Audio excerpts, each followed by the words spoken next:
కృష్ణుడు నా మిత్రుడు. కృష్ణ మిత్రమా, కృష్ణ! ఆగండి సైనికులారా.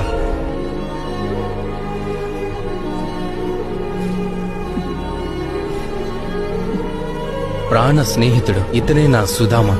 ఇకపై తను ద్వారకలో ఎక్కడికి వెళ్లాలన్నా ఎవ్వరూ ఆపకూడదు. రా, సింహాసనం మీద కూర్చో. లేదు మిత్రమా, లేదు. రా సుధామ.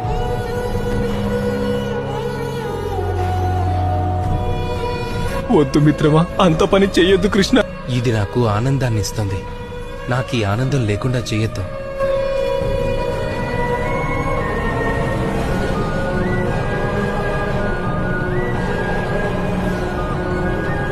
అన్నట్టు మిత్రమా, నువ్వు వచ్చావంటే ఉత్త చేతులతో అయితే వచ్చుండవు కదా. చెప్పు, ఏం తీసుకొచ్చావో.